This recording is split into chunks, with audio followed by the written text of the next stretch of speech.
Di Sumatera Utara, Bapak tidak usah keluar duit kalau mau lihat gunung yang hijau. Keluar saja kau dari rumahmu, kau tengok itu gunung, gratis. Apalagi? Hah? Orang Australia datang ke Bali hanya mau melihat sawah yang hijau, sawah yang menguning. Dia keluarkan duitnya sampai puluhan juta hanya mau melihat sawah yang hijau dan kuning. Orang Sumatera Utara tak payah kau pergi ke luar negeri, tak perlu keluar duitmu banyak, kau keluar naik motor, sawah berhamparan. Masya Allah, alam kita. Saudi Arabia, Qatar, mereka hanya kaya dengan minyak. Kita sawitnya banyak, nikelnya banyak, gasnya banyak, batu baranya banyak, barusnya banyak, jandanya banyak. Masya Allah. Iya, ini nikmatnya Indonesia. Sampai orang Arab kalau datang ke Indonesia, dia bilang ini kepingan sorga yang ada di dunia. Kawan saya dari Jepang, dia bilang kita memang orang Indonesia enak, beli baju 1 tahun cukup. Kalau di Jepang Bapak hidup, minimal Bapak harus punya 4 baju. Beda baju musim panas, beda baju musim dingin, beda baju musim salju, beda baju musim semi. Kita mau musim hujan, musim panas, 1 baju cocok. Inilah nikmat yang kadang-kala kita tidak syukuri. Nikmat alam. Yang ketiga, nikmat aman. Allah Karim. Salah satu negara yang disebut dalam Quran, Syam, yang kita kenal sekarang dengan Syria. Coba lihat kasihan di sana. Mau sholat Jumat susah dapat masjid yang tenang. Mereka mau dakwah susah. Kenapa? Lagi tegang. Palestina, negara yang disebut dalam Quran, mana bisa tenang lagi? Kita alhamdulillah, saya pergi ceramah tengah malam pulang subuh aman. Ini nikmat Pak. Mana bisa saya ceramah lagi kalau tidak aman di sini? Mana bisa saya ceramah kalau sudah tidak aman? Assalamualaikum, terbang batu. Waalaikumsalam. Marilah kita memanjatkan puji dan syukurkan. Mana bisa lagi? Inilah nikmat yang Allah berikan kepada kita. Dan siapa yang punya tanggung jawab besar menjaga Kamtibmas, kalianlah para polisi Republik Indonesia. Makanya saudara-saudaraku polisi, jangan jadikan polisi ini untuk cari uang semata.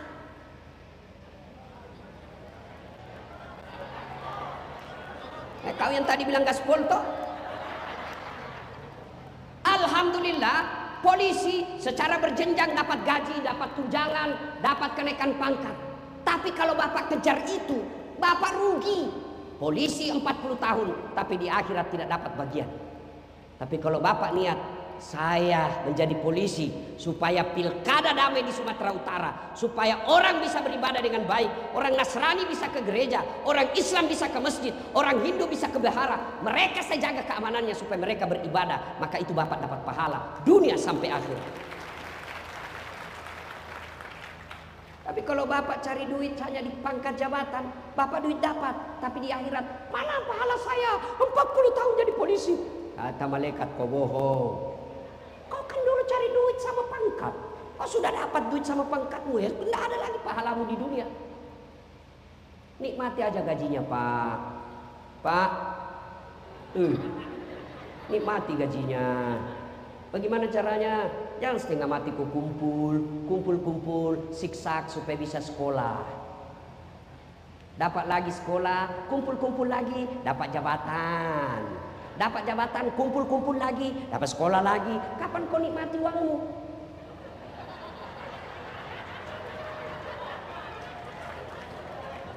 Lebih baik kumpul kasih istrimu. Belikan dia emas, belikan dia berlian. Benar Ibu? Nah ini istrimu, biar kau tidak pulang, yang penting ada isi ATM-nya. Betul Ibu?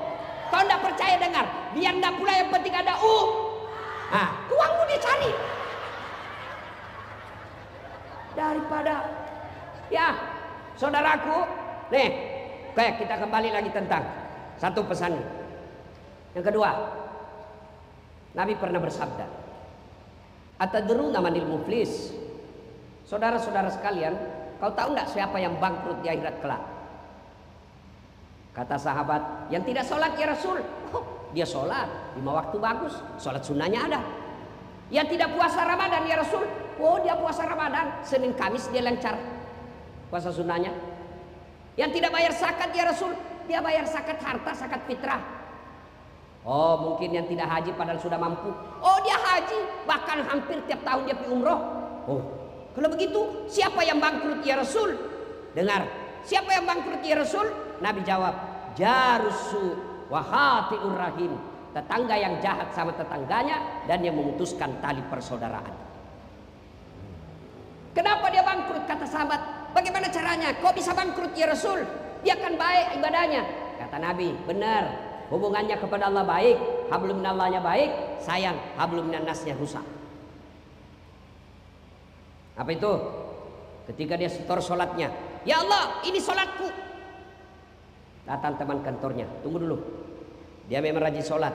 Saya pernah satu kantor di Mapolda Sumut. Dia fitnah saya.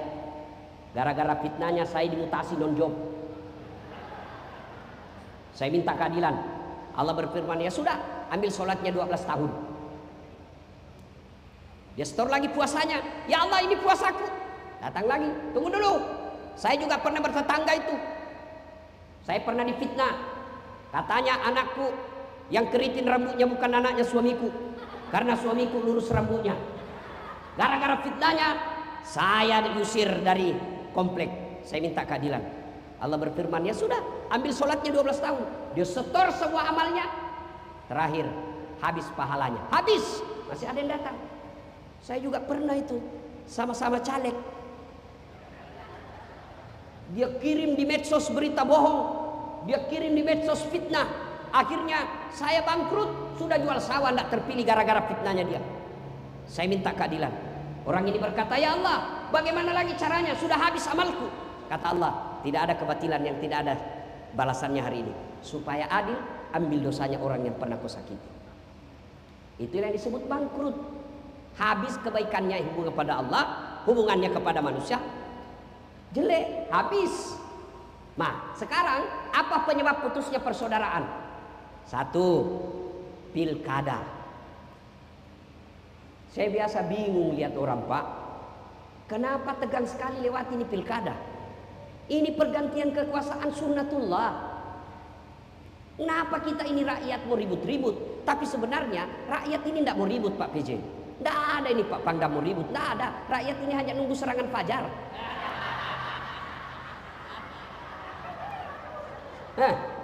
Saya yakin Bapak tidak ada yang terima serangan fajar di sini.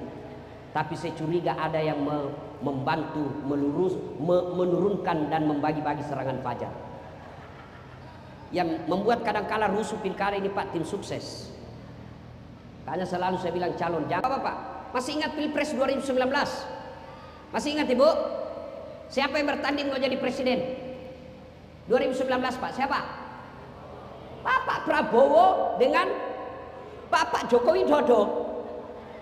Siapa yang menang? Bapak Joko Widodo. Siapa menterinya? Prabowo. Mereka menghantam ketika debat. Satu paket.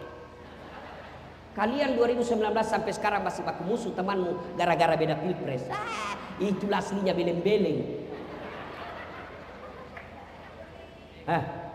Pilkada dilewati santai. Nah biar kau jadi pejabat, kau dapat jabatanmu, kau pakai Garuda, kau pakai tongkat komando, kau pakai ajudan, kau pakai rumah dinas. Tapi kalau kau tidak bermartabat, tidak punya akhlak, kalian akan hina.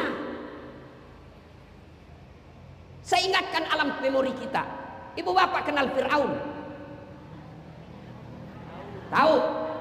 Ibu bapak tahu Fir'aun? Itu Fir'aun raja Pak. Pasukannya aja tidak ada yang berani lihat matanya Fir'aun. Kekayaannya sampai sekarang masih dicari di Mesir. Gagah, cakep. Tapi karena tidak punya iman, Allah hinakan itu Fir'aun. Mana buktinya? Satu-satu manusia yang ditulis dalam Quran haram masuk surga, Fir'aun. Kalau bapak ibu kita masih 50-50. Ada harapan masuk surga, ada harapan masuk neraka Pak. Fir'aun sudah divonis haram masuk surga.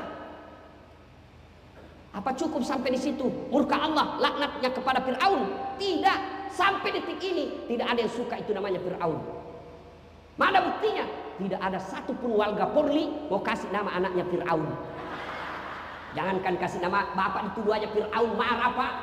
Padahal populer, elektabilitasnya paling tinggi. Tapi karena tidak punya iman, hina dia pak. Sebaliknya, rakyat jelata, hamba sahaya, tidak punya harga diri sama sekali. Dia bisa diperjualbelikan, namanya hamba sahaya. Tukang sisirnya anaknya Fir'aun, namanya Masyita. Dibakar dan direbus hidup-hidup oleh Fir'aun hanya karena dia mempertahankan la ilaha illallah. Dia korbankan jiwa raganya satu keluarga. Ada orang dia korbankan akidahnya satu keluarga demi jabatan. Dia korbankan martabat diri dan keluarganya demi jabatan, padahal jabatan itu pasti habis. Siapa paling tinggi jabatannya di sini, di tempat ini sekarang? Nah, apa? PJ Gubernur, pemain pergantian antar waktu. Terpilih, wabillahi taufiq wal hidayah. Pak Kapolda, paling tinggi jabatannya di Polda Sumut. Tapi ada masa selesainya, mutasi, mudah-mudahan mutasi jadi bintang 3. Selesai bintang 3, bintang 4. Sudah bintang 4, pasti bapak pensiun. Sudah pensiun, bapak masih mau pakai bintang, dibilangi orang gila pak.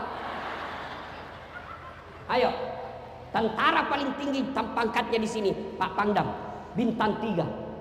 Allah Karim, terancam tinggal 1 bintang. Mau kemana? Pasti pensiun.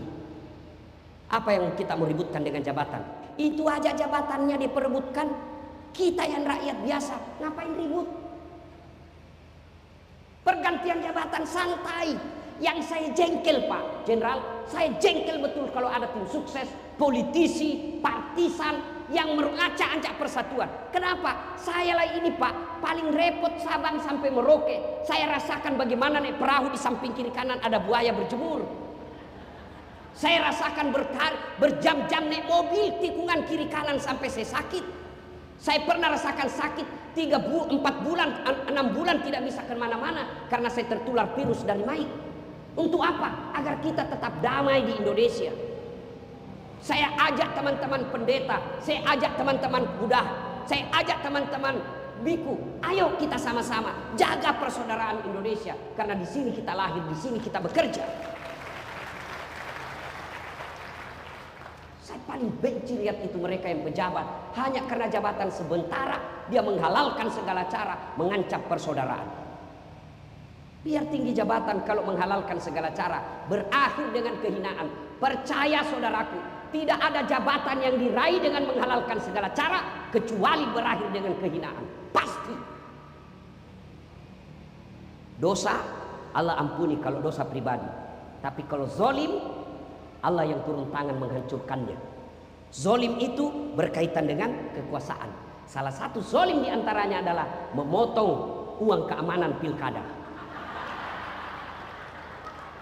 Brigade, brigade.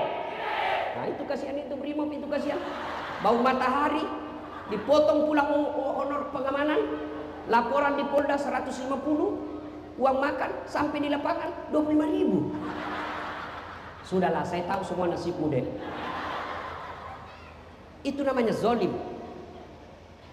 Ini yang bisa merusak persaudaraan kita. Pilkada santai aja ini. Pilkada kita lewati dengan santai.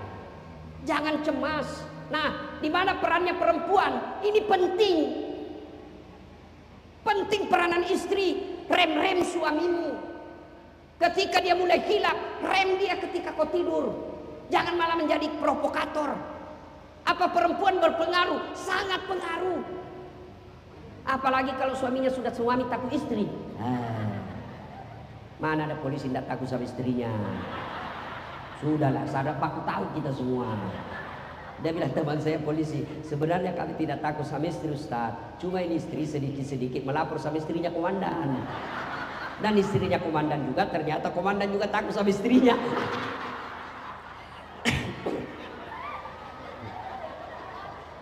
Ini orang Sumatera Utara kan terkenal besar suaranya kan. Orang Batak sama orang Sulawesi, orang Bugis juga besar suaranya. Cuma bedanya orang Batak takut sama istrinya, makanya disebut ada polisi toba. Ya, iya toh? Nah, kalau orang Bugis tidak ada yang takut sama istrinya, cuma istrinya lebih berani. Oke, Bu, di situ jihadnya Ibu, mengerahkan suami. Suami sudah pangkat jabatan ada, tapi mendorong lagi tim suksesnya Pak. Ibu lah yang harus ingatkan, Pak, dunia sementara. Apalagi tidak puasnya Bapak nih. Bapak sudah punya pangkat segini, dari semua Indonesia hanya sedikit yang Allah pilih. Saya tadi bisik-bisik Pak Jenderal, Pak Kapolda, 94, Masya Allah, cepat. Yang sambutan 93, senior. Tapi apa boleh buat, itulah hidup. Makanya dalam rukun iman ada disebut qada dan qadar, yaitu takdir baik dan takdir buruk. Takdir baik dapat promosi, takdir buruk non job. Jangan cuma mau baiknya saja. Iya, itu memang begitu hidup. Saya bayangkan tadi bintang 2. Kira-kira di Indonesia itu Pak Jenderal bintang 2 tidak sampai 100 orang kali ya? Tidak Pak. Bayangkan dari sekian banyak Indonesia, hampir 300 juta bintang 2 polisi yang aktif tidak sampai 100. Maka di situ fungsinya istri. Bang, rem-rem bang. Jangan gaspol terus. Rem-rem, itu fungsinya istri. Jangan malah menjadi provokator. Pakai kosikat di situ, masa itu ada letting, gelangnya tebalnya kayak pelek sepeda. Masa kamu Kapolda, saya cincinku ini masih cincin kawin. Di situ fungsinya istri. Dan kalau istrinya mampu menahan diri suaminya, maka dia menjadi jihad pahala buat dia. Ini istri penting. Berapa banyak orang hina dan masuk penjara, dipermalukan di medsos gara-gara istri. Pilkada ini mestinya para istri calon-calon pejabat, calon-calon kepala daerah, di situ istrinya tampil memberikan kesejukan bagi suaminya. Karena istri itu kalau dia memberi kesejukan, Masya Allah, senyang perasaan. Aduh, saya istri saya Bu, kalau saya lelah sekali mau pergi ceramah, hilang lelah saya ketika ketemu istri. Mau pergi ceramah, dia ransel saya diangkat, tidak usah saya yang berat. Apa kata istri saya? Tidak ada artinya beratnya ini ransel dibanding beratnya hidupnya Ustadz menanggung beban kami sekeluarga. Langsung hilang saja punya penyakit hati, tenang lagi perasaan. Begitu saya di mobil Bu, dia cium tangan saya. 3 kali dicium, cukup enggak? Dia cium lagi mata kanan. Dia cium mata kiri. Dia cium lagi jidatku. Ini yang paling lama. Istriku Bu, apa? Sudah itu dia usap dada saya. Dia tidak akan pernah tutup pintu mobil sebelum dia bilang, Ustadz ridhoi saya. Karena surganya istri ada pada ridhonya suami. Ridhoi saya bang, ridhoi saya Ustadz. Insya Allah ibu yang begini, ibadahmu sederhana, tapi ridho suamimu gampang masuk surga. Ayo Pak Kapolres, pernah kau dikasih gitu istrimu? Paling mau pergi kerja dia sibuk di WhatsApp. Ayo bang, ayo ya, jangan lupa ya.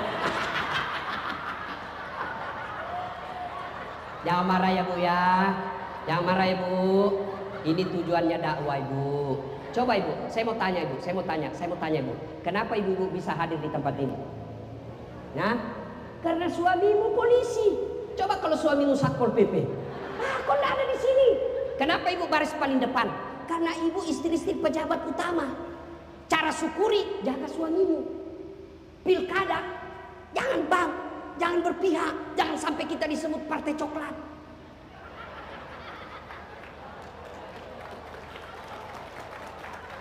Pak Jenderal, saya marah sekali Pak kalau ada orang hina polisi. Padahal saya lah paling sering gaspol sama polisi. Coba, mana ada ustadz yang berani maki-maki jenderal di depannya? Hanya ada saat latih Pak. Kenapa? Karena saya mau ajak para polisi masuk surga. Karena saya bisa dakwah dengan aman karena jasa-jasanya polisi. Maka Ibu jaga suami Bu. Caranya ingatkan rem. Ibu suamimu Kapolres, Ibu bisa jadi Kapolres Tabes. Masya Allah. Kalau beliau ini Panglima namanya Pak, istri beliau bisa jadi Pangenam. Apa? Coba ini PJ. kantor gubernuran. Biar PJ mau lantik kau, kalau istrinya tidak setuju, tidak jalan juga kamu. Biar Pak Kapolda senang kamu, tapi istri beliau tidak senang, masalah hidupmu bos. Apalagi kalau ibu katakan, saya tidak suka lihat itu anak buahmu. Pokoknya bulan depan saya tidak mau lihat lagi di kantor. Bingunglah Pak Kapolda. Maka di situ fungsinya cara istri ngerem. Pilkada ini istri perlu perhatian, perlu peran besar. Untuk apa? Ngerem para suami yang haus kekuasaan. Bapak ibu saudara-saudara sekalian, satu yang bisa merusak ukhuwah kita, pilkada. Yang kedua, al-istighalu bi uyubil khalqi. Suka cari kejelekan orang, dia lupa jeleknya dirinya sendiri. Nah, ini yang paling banyak ini di pilkada, hoax, fitnah. Suka cerita kejelekan orang. Namanya kejelekan kalau kau cari pasti ada. Jangankan calon kepala daerah, kurang apa kalau bapak cari-cari, namanya cari-cari kesalahan. Contoh, Nabi Yusuf memang, contoh Nabi Adam, oke, Nabi sih Nabi, tapi sayang makan buah huldi. Nah itu cari-cari kesalahan namanya itu. Iya toh, padahal Nabi, iya. Nabi Yunus, Nabi, la ilaha illallah, ngajarkan tiada Tuhan selain Allah, tapi sayang anaknya sesat. Itu namanya cari-cari kesalahan. Mana ada manusia yang tidak ada salahnya Pak. Kita semua pasti punya salah. Nabi Adam ada dosanya, Nabi Ibrahim ada dosanya, bohong ketika diadili. Nabi Yunus ada dosanya, dia tinggalkan dakwah keresahan buruk kepada Allah. Apalagi calon kepala daerah. Maka yang baik silahkan jagokan jagoanmu, hormati lawanmu. Tidak usah cari-cari kejelekannya. Bingung kita hanya persoalan 5 tahunan pilkada kita mau ribut. Ibu bapak saudara-saudara sekalian, mencari-cari kejelekan bisa memutuskan persaudaraan. Yang ketiga, sombong. Apa itu sombong? Pakaian mahal, belum tentu ibu. Ibu punya rezeki, ada yang kasih pengusaha berlian, itu rezekinya ibu, silahkan pakai. Kapan sombong? Menganggap remeh orang lain.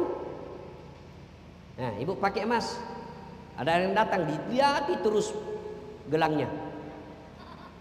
Dia tidak cerita tapi mukanya sinis.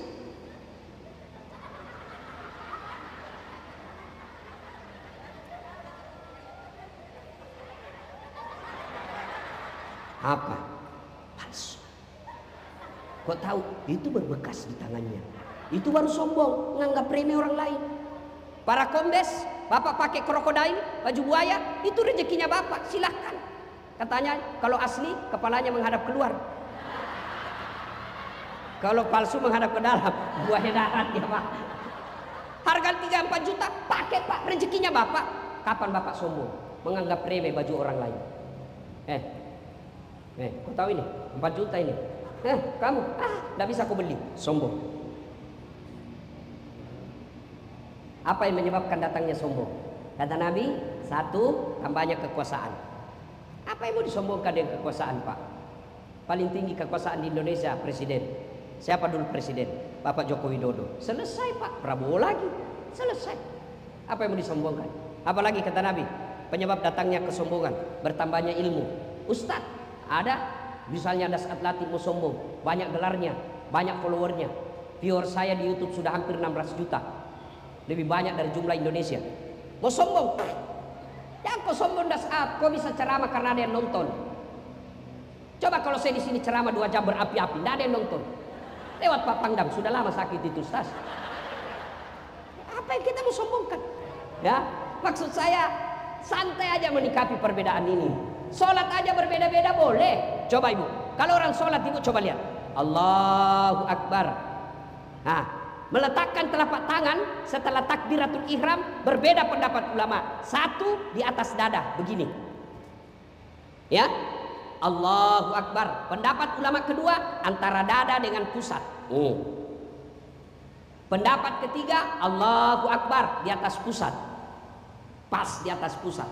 Pendapat keempat Allahu Akbar di bawah pusat. Pendapat kelima Allahu Akbar lurus. Ini pendapat Syiah dan Iran pada umumnya. Begini. Mau begini silakan. Yang bikin repot kalau kau tidak mau terima orang yang begini.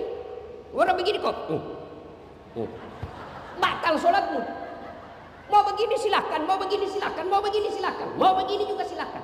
Kalau boleh semua Ustaz, yang mana tidak boleh? Kalau kau pakai semua. Allahu Akbar. Nah, ini pilkada main 3 kaki. Bapak Ibu saudara-saudara sekalian, banyak yang ingin kita sampaikan tapi waktu yang terbatas. Saudaraku masyarakat Sumatera Utara, percayalah, kalau Sumatera Utara ribut, bukan orang di Sulawesi Selatan yang merasakan dampaknya, tapi orang Sumatera Utara lah itu. Maka kita, apapun profesi dan pekerjaan kita, wajib mengambil bagian untuk menjaga pilkada damai. Inilah dalam bahasa Qur'annya, fastabiqul khairat, berlomba-lomba dalam mengambil kebaikan. Polisi mengamankan Kamtibmas, didukung oleh tentara. Kemudian ASN harus netral. Semua pelaku, ada KPU, ada Panwas, Gakumdu. Saya kasih ilustrasi sederhana ketika mereka tidak adil, berlaku curang. Setahu saya, tolong saya Pak Kapolda diluruskan kalau saya salah. Kalau saya bertetangga dengan teman saya dirampok rumahnya, dijara dia punya harta, tapi saya tertidur pada saat kejadian. Saya boleh ditangkap enggak, Jenderal? Tidak. Kenapa? Saya tidak tahu. Iya kan? Tapi sebaliknya, tetangga saya dirampok, saya tidak menjara, saya tidak ambil hartanya, tapi saya bukakan pintu. Saya bisa dipenjara enggak? Bisa. Junto, ikut serta. Panwas, KPU, Gakumdu, kalau tidak berlaku jujur dan adil, Bapak boleh menang mainkan hukum di dunia, tapi nanti di akhirat dicari Bapak dah sama malaikat. Mana ini orang yang tidak curang? Oh ini kamu, sini kamu. Ini kalau Bapak masih percaya bakal mati. Kalau Bapak sudah tidak percaya ada hari akhirat, hari perhitungan, ya sudahlah, lakukan apa saja yang kamu lakukan. Pada akhirnya, selesai dengar ceramah ini, 2 sikap kita. 1, wah benar itu kata Ustadz tadi. Rasa-rasanya saya kena itu tadi Ustadz. Sudahlah, saya akan memperbaiki diri. Alhamdulillah, percaya Bapak masih punya iman di hati, pelihara dengan baik. Inilah yang Allah sindir dalam Quran, innamal mu'minuna alladzina isa dzukirallah wajilat qulubuhum wa idza tuliyat alaihim ayatuhum sadathum iman. Selesai dengar dakwah, bertambah imannya. Ini choice kedua. Selesai dengar dakwah, dia bilang pandai juga itu Ustaz cerita. Malah dia datangi Pak Kapolda, Jenderal, tidak usah lagi panggil itu Pak Ustaz, tidak enak Pak, gaspol terus sama kita Pak. Sudahlah, tidak usah dengar ceramahnya lagi. Ini golongan kedua yang Allah sindir dalam Quran, wa tawaun alaihim a'anzartahum am lam tunzirhum la yu'minun. Kau sampaikan ayat Allah atau tidak, sama saja mereka tidak akan beriman. Bahkan mereka, kata Al-Quran, mereka lebih hina dari binatang. Bapak-bapak tahu binatang? Salah satu binatang itu namanya kambing. Pak Pangdam, kakak saya di kampung jual beli kambing. Itu kalau ada kambingnya nakal, dia bilang sama penjaganya, bawa ke pasar jual. Sampai di pasar tidak ada yang beli, kasih pulang, potong. 1 RT bisa makan. Dagingnya jadi sate, perutnya jadi coto Makassar, kakinya sop kikin, ekornya sop buntut, pipinya sop pipi, lidahnya sop lidah, pelernya obat kuat.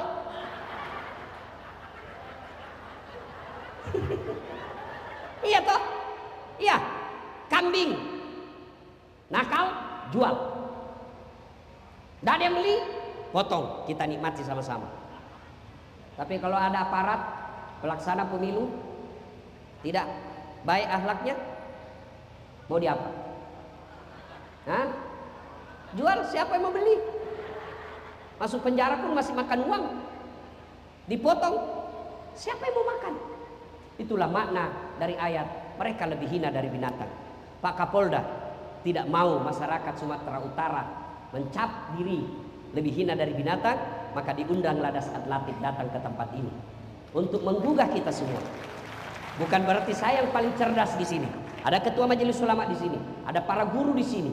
Bukan berarti saya yang paling alim, paling cerdas dan paling bersih. Hanya karena pertimbangan semata-mata paling banyak followernya. Mudah-mudahan ada manfaat. Lebih dan kurangnya mohon dimaafkan. Tadi semua yang sambutan berpantun, saya pun ingin berpantun. Ibu bilang cakep ya. Dari mana datangnya cinta? Dari Facebook turun ke WA. Dari mana datangnya kecewa? Setelah ketemu ternyata berbeda. Lebat batang padi jerami, padi dipanen di pagi hari. Niat hati berpoligami, apa daya takut istri. Burung cendrawasih terbang tinggi, mencari makan di pagi hari. Bukan kami takut istri, cuma istri lebih berani. Demikian, usikum wa nafsi bitaqwallah fastabiqul khairat. Terima kasih Pak Kapolda. Saya dapat informasi dari anak buah Bapak yang bertekad betul sampai harus menyesuaikan waktu detik-detik terakhir ini, karena besok sudah minggu tenang, hanya malam ini saya bisa hadir. Maka beliau katakan, oke, malam itu juga. Padahal sebelumnya jauh hari diminta, tapi saya ini laki-laki jarum super, jarang di rumah suka pergi, tapi bukan Ji Samsu, janji manis nyatanya palsu. Terima kasih Pak Jenderal. Mudah-mudahan bapak-bapak yang hadir di tempat ini, Allah mudahkan karirnya, Allah murahkan rezekinya semua. Selamatkan kita berkumpul lagi di akhirat bersama Rasulullah minum di telaga Al-Kausar. Ibu-ibu, mohon maaf jika ada kata yang tidak enak. Ketahuilah itulah cara saya mencintai ibu-ibu. Demikian, mudah-mudahan ada manfaat. Lebih dan kurangnya mohon dimaafkan. Usikum wa nafsi bitaqwallah. Sebelum kita akhiri, mari kita berdoa. Kita awali dengan mengirimkan suratul Fatihah kepada Rasulullah Muhammad SAW. Khasiat dan keutamaannya kita ikhlaskan.